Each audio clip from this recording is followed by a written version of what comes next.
আমাদের দেশের রাজধানীর দিল্লি শহরের শাহী ঈদগাহ ময়দান একটি অত্যন্ত পরিচিত এবং ফেমাস জায়গা, অর্থাৎ এটি একটি হিস্ট্রিক্যাল জায়গা। এই জায়গাটি নিয়ে গত ৩-৪ দিন ধরে বিশাল একটি বিতর্কের কেন্দ্রবিন্দুতে এসে দাঁড়িয়েছে। কেন্দ্রবিন্দুতে আসার গুরুত্বপূর্ণ কারণ ২০১৪ সাল থেকে বিজেপি যখন ভারতবর্ষের মসনদে বসেছে, তখন বিভিন্ন ঐতিহাসিক জায়গাগুলোর নাম পরিবর্তন তারা করতে শুরু করেছিল। তারপরে শুরু করলো কি, বিভিন্ন ধর্মীয় স্থান, মুসলিমদের বিভিন্ন ধর্মীয় স্থান এবং ধর্মীয় রিলেটেড জায়গাগুলোকে তাদের উপাসনালয় ছিল একটা সময়, এরকম একটি খবরকে তৈরি করে তারা বিভিন্ন সময়ে বিভিন্ন রকম বিতর্ক এবং সাম্প্রদায়িক দাঙ্গা হিংসার একটি পরিবেশ তৈরি করতে চাইছে। এবং প্রতিটি নির্বাচনের আগে এরকম একটি বড় বড় ঘটনা বিজেপির তরফ থেকে তৈরি করা হয় এবং সেখানে হিন্দু মুসলিম মন্দির মসজিদ নিয়ে দেশের মধ্যে একটি অরাজকতা অস্থির পরিবেশ তৈরি হয়। সেখান থেকে ভোটের কিছু ফায়দা তোলার চেষ্টা করে কেন্দ্রীয় এই বিজেপি বিভাজনকামী রাজনৈতিক দলটি। এখন দিল্লি শাহী ঈদগাহ ময়দান যেখানে আছে, এটা অত্যন্ত পরিচিত পপুলার একটি জায়গা। এই জায়গাটিকে আহ, এখন বিতর্কের কেন্দ্রবিন্দুতে আনা হয়েছে। হিন্দু মহাসভা তারা দাবি করছে যে মথুরাপুরের শাহী ঈদগাহ তাদের জায়গায়। কিছুদিন পূর্বে তারা দাবি করেছিল যে আজমির শরীফে খাজা মঈনুদ্দিন চিশতির যে দরগা আছে, সেই দরগাটিও আসলে শিবের মন্দির ছিল একটা সময়। এরকম ভারতবর্ষের ঐতিহাসিক জায়গাগুলোকে তারা বিভিন্ন রকম ইস্যু খাড়া করে সেগুলোকে ধ্বংস এবং বিতর্কিত করতে চাইছে, যার ফলে তারা বিভিন্ন রাজ্যে এবং কেন্দ্রীয় ভোটের আগে এগুলোকে তাদের ফায়দা হিসেবে তুলতে চায়। এখন সাধারণ খেটে খাওয়া মানুষের মধ্যে এই যে বিভাজন নীতি তৈরি করে, এটা একমাত্র বিজেপি সবার উপরে থাকে।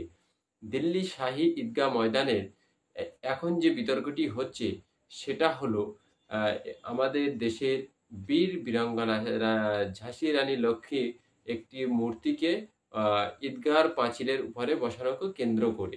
যেহেতু ঈদগাহ কমিটি তারা দিল্লি হাইকোর্টে আপিল করেছে যে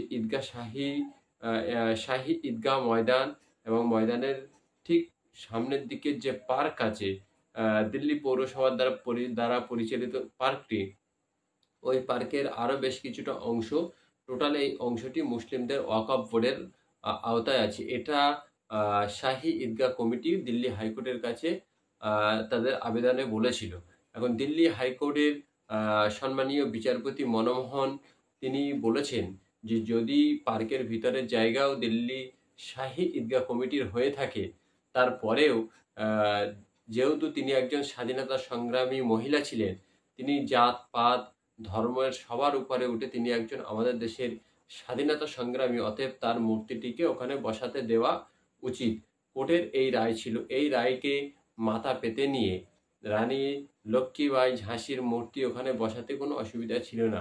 কিন্তু সমস্যা হচ্ছে কোথায়? আজকে ঈদগাহর পাশে একটি মূর্তি বসিয়ে দিলে সেটা সমস্যার কারণ নয়।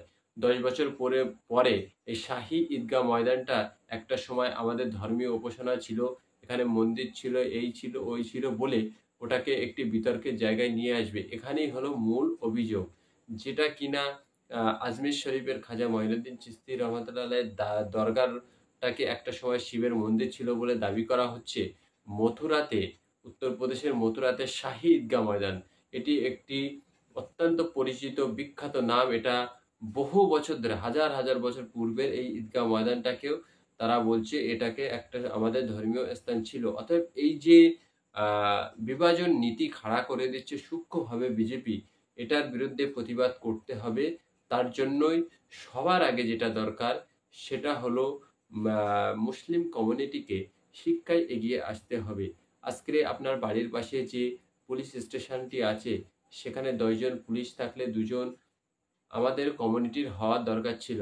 আপনি যে ডিস্ট্রিক্টে বাস করছেন সেই জেলা বা জেলা শাসকের যে দপ্তর আছে, সেখানে যদি 50 জন চাকরি করে, তার মধ্যে 10 জন আপনার আমার কমিউনিটির মানুষ থাকার দরকার ছিল। এই জায়গাটা পিছিয়ে আসার জন্যই আজকের এরকম বিভাজন নীতি বিজেপি নামক এই সাম্প্রদায়িক দলটি খাড়া করতে পারছে। তা না হলে কখনোই ভারতবর্ষকে এরকম বিভাজন নীতি সাম্প্রদায়িক উস্কানিমূলক দিয়ে তারা ক্ষমতায় আসতে পারত না।